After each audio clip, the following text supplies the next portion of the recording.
친절한 시사, 시원한 통찰, 노영희의 출발 새 아침, 슬기로운 인터뷰.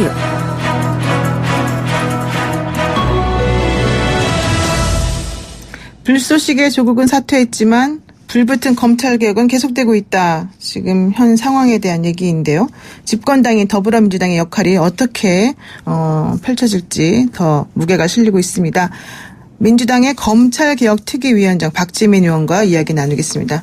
의원님 안녕하세요. 예, 안녕하십니까. 어젯밤에도 사실은 엄청 피곤하게 힘들어하시는 모습을 제가 좀 사적으로 봤는데 지금 괜찮으세요? 네. 네. 예. 그 조국 수호와 검찰 개혁을 위해서 누구보다 뛰어 오셨습니다. 그런데 조국 전 장관의 사태로 상당히 복잡한 심경일 것도 같고요. 조국 장관 부재의 하루 어떠셨습니까? 어제는 법무부 관련된 국감이 있었어요. 그런데 이제 조국 장관이 사퇴함으로써 차관이 대신 출석을 했죠. 네. 차관을 상대로 검찰 개혁 과제라든지 이런 것들을 질의한 시간을 보냈고요. 그리고 저녁에는 몇몇 의원들이 좀 모여서 검찰 개혁 그럼 앞으로 어떻게 하면 잘하겠냐 이렇게 좀 이야기도 나누고 그랬습니다. 네. 검찰개혁 방안에 대한 논의가 있었습니다. 이런 얘기인데, 어제 민주당 이철희 의원이 초선 의원임에도 불구하고 불출마 선언하면서요, 인격 모독을 넘어서 인격 살인까지 조국 전 장관에 대해서 가해졌고, 죽고 죽이는 무한 정쟁이 있었지만 이건 야당만 탓할 일은 아니다. 이런 얘기 했습니다. 당내에서는 그런 의견에 대해서 어떻게 생각하시나요? 사실 이번 조국 장관 정국을 보면서 초선 의원들 중에 이 정치가 참 이렇게 돼야 되느냐에 대한 이야기를 많이 하시거든요. 그런 얘기를 하시는 분들이 많거든요. 네. 꼭 이철희 의원님뿐만 아니라 다른 의원들도 정치가 너무 매정하고 비정하고 또 상대방을 무조건 공격하려고만 하는 그런 것들 있지 않냐. 그리고 또 스스로도 좀 돌아봐야 되지 않냐. 이런 얘기들 많이 하고 있습니다. 예. 박지민 의원도 사실은 초선 의원으로서 같은 생각을 가지십니까? 사실 저도 요즘에 정치에 대해서 좀 힘들더라고요. 그렇군요. 네. 정치에 대해서 참 점점점인데요. 어쨌든 조국 사태를 주장하던 야당에서는 이제 검찰 수사를 목소리를 옮기고 있는 것 같아요. 그래서 조국 장관의 모친도 소환해야 된다 이러면서 계속해서 수사에 대해서 방점을 찍고 있습니다. 앞으로 수사는 어떻게 돼야 된다고 혹은 어떻게 갈 것으로 보십니까? 저희들이 항상 얘기했던 것처럼 더불어민주당이 항상 얘기했던 것처럼 수사를 해야 되면 수사를 해야 되겠죠. 그렇지만 그 수사가 어떤 특정한 목적에 의해서 기획되거나 주도돼서는 안 될 것 같고요. 그리고 수사 과정도 비례성의 원칙이라는 헌법의 원칙을 지켜야 될 것이고 관련된 여러 제안들이 있다면 그 제안들도 지키면서 이루어졌으면 좋겠다. 이런 말씀 드립니다. 예. 좀 원론적인 말씀인 것 같아요. 좀 많이 지치셨나 봐요. 결과적으로는 이제 수사는 필요하면 해야 되는 것이지만 비례성을 좀 지켰으면 좋겠다. 그러니까 다른 수사와 좀 형평에 맞춰야 된다. 이런 얘기를 지금 하시고 계시죠. 그런데 며칠 전에 고위 당정 협의회에서 말하고 있는 것은 뭐였냐면 검찰 개혁은 결과적으로는 국회가 할 수밖에 없는 거 아니냐 이런 거거든요. 그러면 지금 맞습니다. 국회에서 가장 우선적으로 생각하는 게 어떤 거가 있습니까? 저희 검찰개혁 특별위원회를 만든 이유도 그건데요.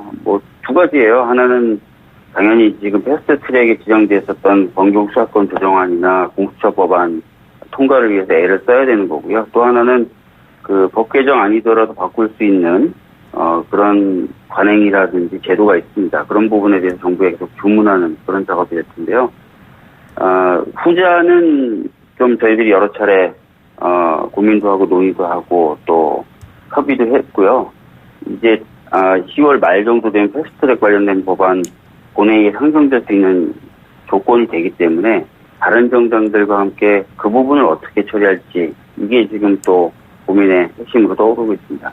사실 한 35일 정도밖에 장관으로서 일은 안 했지만은 조국 전 장관이 윤석열 검찰총장과 함께 검찰개혁 할 수 있는 것들은 또 어느 정도는 토대를 마련했다 이런 얘기도 있거든요. 그런데 그에 반해서 도대체 국회의원들은 뭐 하는 거냐 이런 비난도 있어요. 그래서 결국 여야 3당 회동이 있는 건데 이게 그러면은 좀 어떻게 제대로 진전이 있는 건지 서로 또 맨날 싸움만 하는 건 아닌지 이건 어떻게 보세요?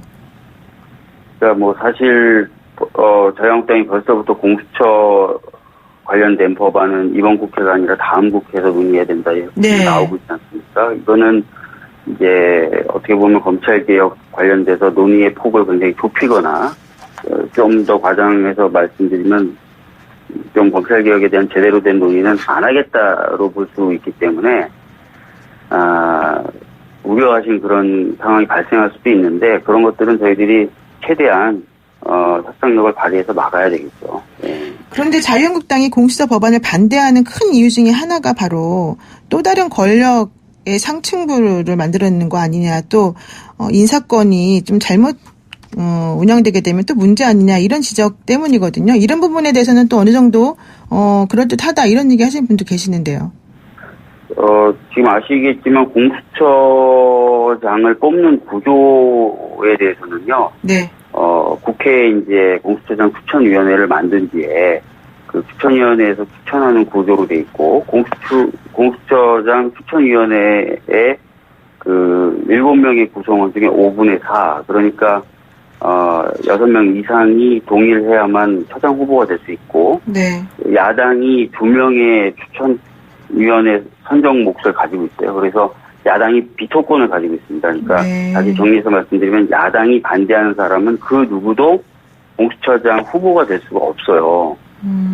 그렇기 때문에 그런 우려는 제가 봤을 때는 현실적이지 않다. 네. 네. 그럼 옥상옥이 될 수 있다는 거는요? 지금 아시겠지만 그 공수처의 규모가 네. 공수처 검사가 대략 20명에서 25명 정도 이야기되고 있습니다. 굉장히 거대한 기구를 만드는 게 아니에요. 네네.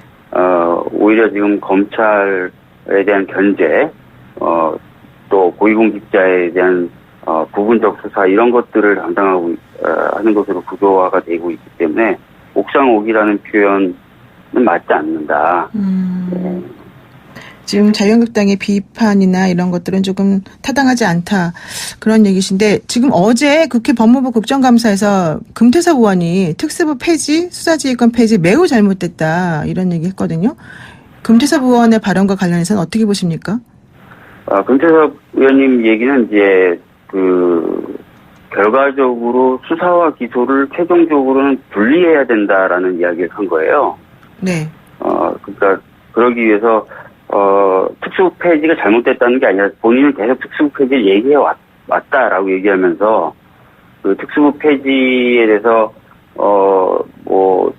왜 그칠 게 아니라 사실은 방금 말씀드렸던 것처럼 아예 검찰의 직접 수사 권한을 더 줄이고 더 없애야 된다라는 취지로 얘기한 거거든요. 네.